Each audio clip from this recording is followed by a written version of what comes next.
en la literatura hispanoamericana hay movimientos y obras que son anteriores a esta etapa, ¿no? Entonces, ¿por qué nosotros la semana pasada estuvimos viendo literatura española y después de ver literatura española, ¿por qué saltamos a Hispanoamérica? ¿Y por qué comenzamos Hispanoamérica, sobre todo con estos movimientos, y no de repente con el romanticismo o el barroco, que son movimientos anteriores? Entonces, para entender esto, lo primero que les quiero señalar es que el modernismo es nuestro primer movimiento originario propio de Hispanoamérica, que surge aquí, que se origina aquí y que más bien en Europa nos lo van a copiar. A diferencia de otros movimientos que nosotros copiamos de España, de Europa en general, sobre todo el movimiento romántico, por ejemplo, tuvo aquí mucha cabida, ¿no?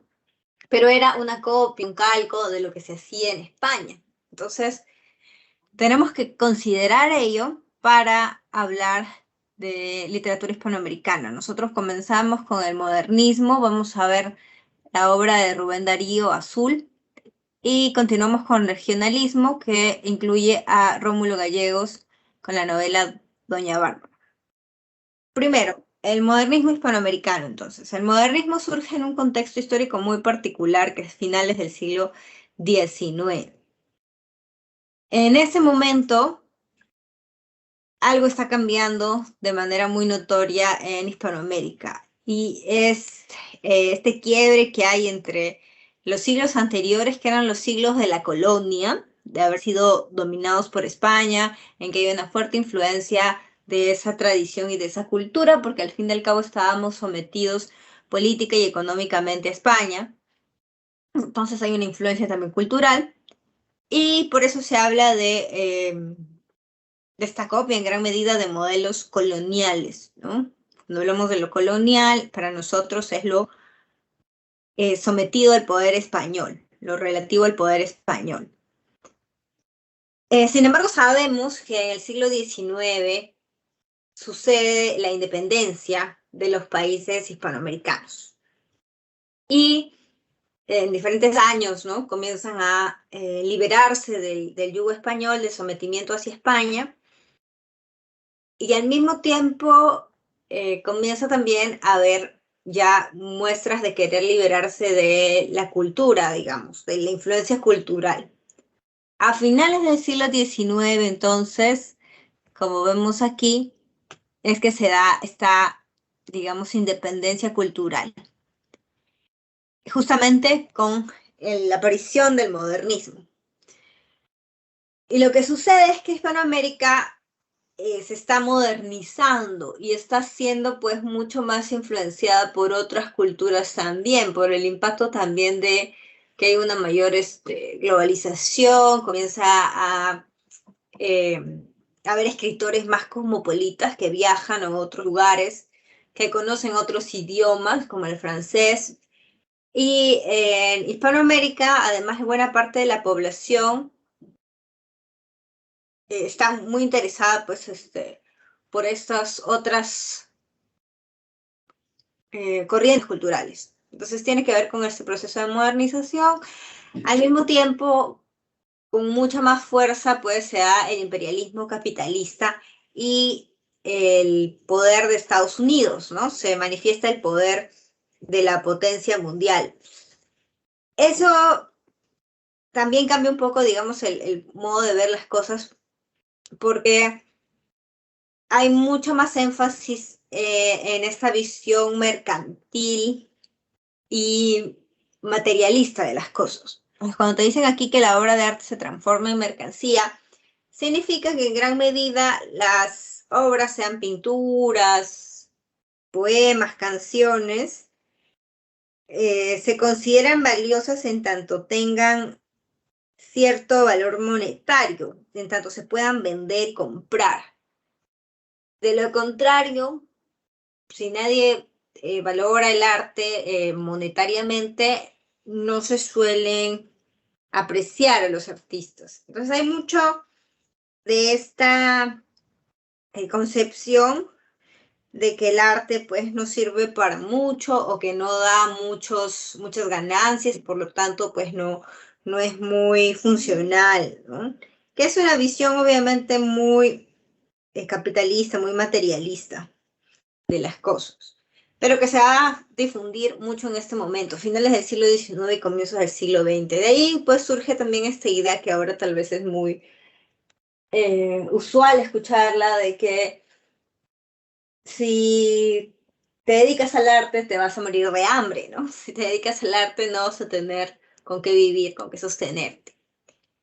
Entonces, en ese contexto, curiosamente, surge un movimiento que va a rescatar la noción de hacer arte porque el arte es bello, no por cualquier otra cuestión, no porque te pueda dar dinero, riquezas, sino por su valor estético.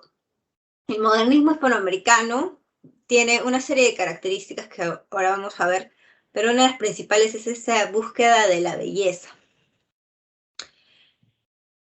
El primer punto que aparece aquí es el cosmopolitismo. El cosmopolitismo es esta intención de los escritores y en general artistas de querer ser ciudadanos del mundo, de querer eh, conocer diversas culturas y diversos idiomas. Y sin ir muy lejos, pues Rubén Darío, que es el representante del modernismo, va a viajar por Francia, por Italia, por España, por Estados Unidos.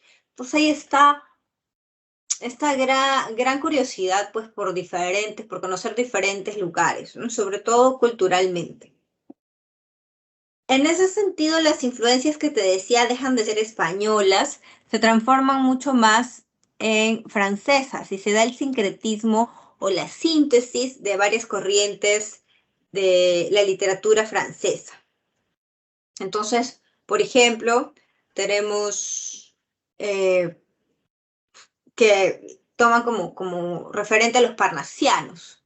Parnasianos son una corriente francesa que proponía el arte como algo excesivamente, pues, elegante, refinado, lleno de referencias a lo clásico, con mucho conocimiento de la cultura griega y latina, de lo clásico, y la noción de que el arte debía ser, por sobre todas las cosas, algo muy, pero muy bello, ¿no? Entonces, ese refinamiento parnasiano es uno de los movimientos y eso se va a sintetizar o sincretizar, de ahí viene ese nombre de sincretismo, se va a juntar con el simbolismo, por ejemplo, que es otro movimiento francés.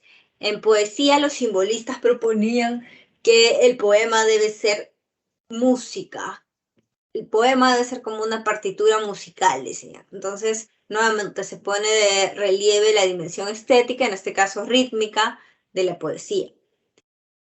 Y también algunos de los símbolos, ¿no? El símbolo del cisne, por ejemplo, proviene de la poesía de Francia, de ese momento, es un símbolo de belleza y elegancia que también va a utilizar muchísimo Rubén Darío.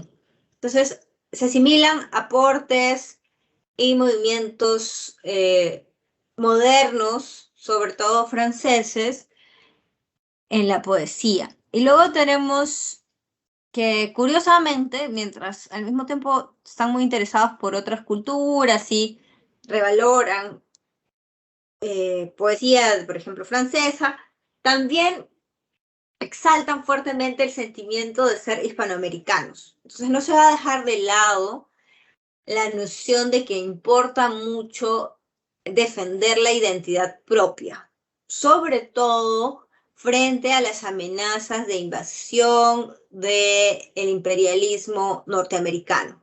Entonces hay este también trasfondo político de que hemos sido colonia durante varios siglos, ¿no? Los países hispanoamericanos hemos sido colonia de España durante varios siglos, hemos estado sometidos y menospreciados por el poder español. Y por lo tanto no queremos volver a ser pues invadidos, ni ser colonia, ni estar supeditados a ninguna otra potencia. La potencia peligrosa de este periodo es Estados Unidos porque se está justamente consolidando como potencia mundial a inicios del siglo XX, finales del siglo XIX. Entonces, como modo de respuesta, se exalta lo hispanoamericano, se defiende ese sentimiento, pues, de identidad conjunta, ¿no? Los pueblos de aquí. Y como otra característica, que no sé por qué se borra, está el esteticismo. Espero que ahí, aunque sea chiquito, lo puedan ver, pero hay algunos símbolos de belleza que se usan mucho. Te mencioné el cisne anteriormente, y aquí está el pavo real, o las piedras preciosas, los diamantes, los topacios, las esmeraldas, los rubíes, todos tienen nombres y colores distintos. El faisán, el pavo real, los cisnes también son parte de los elementos de elegancia y de belleza. Las flores, la naturaleza, las aves, el paisaje, en todo se encuentra esta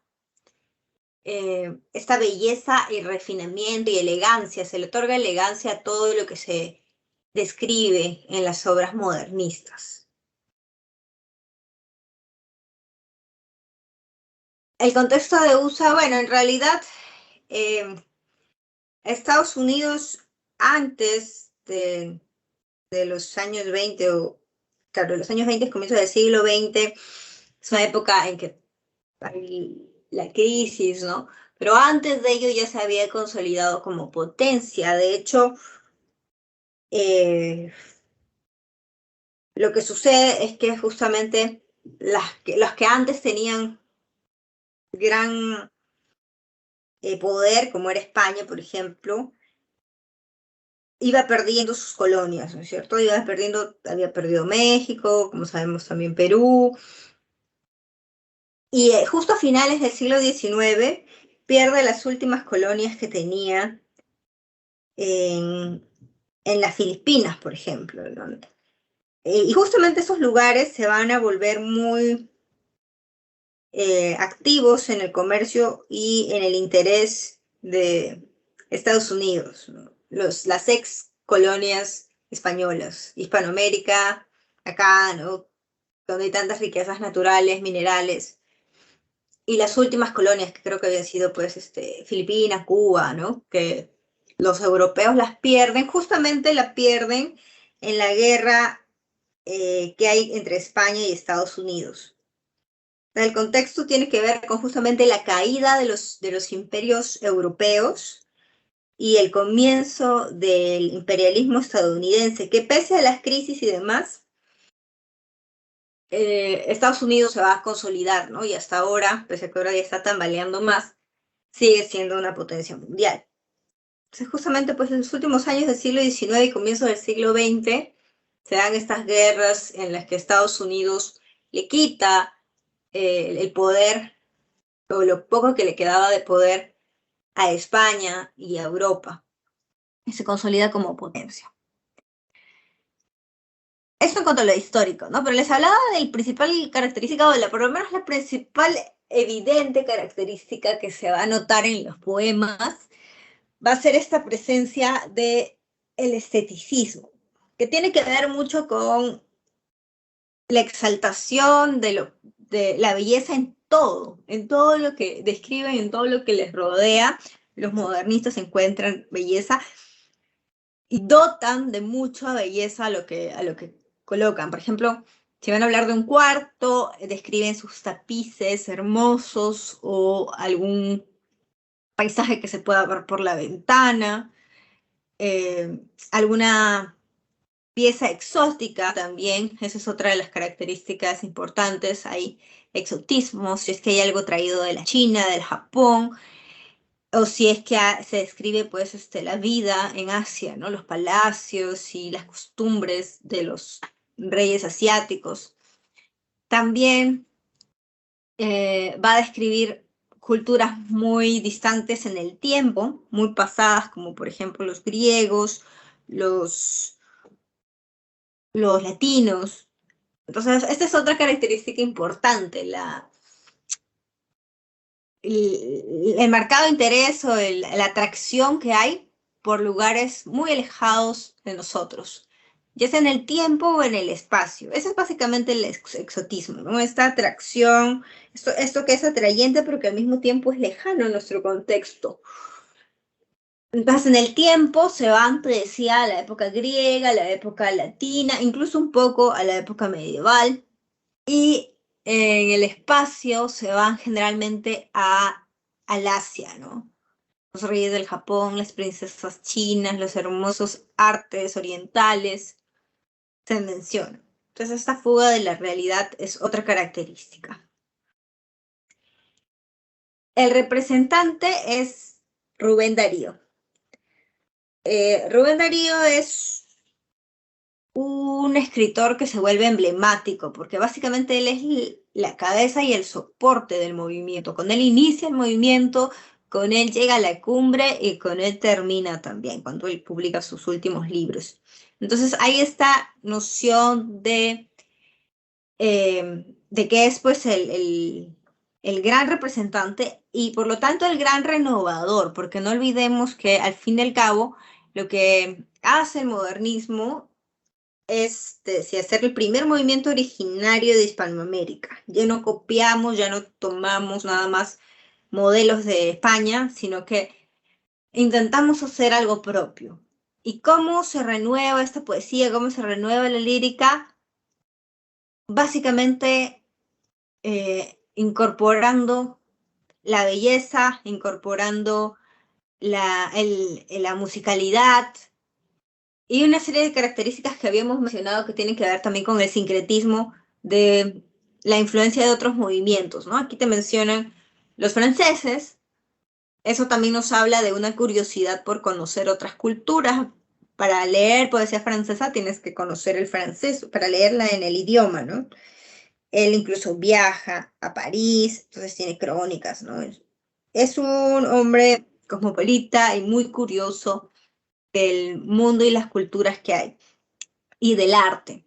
Entonces, de esa manera, conociendo y leyendo, logra también hacer su propuesta que es de renovación.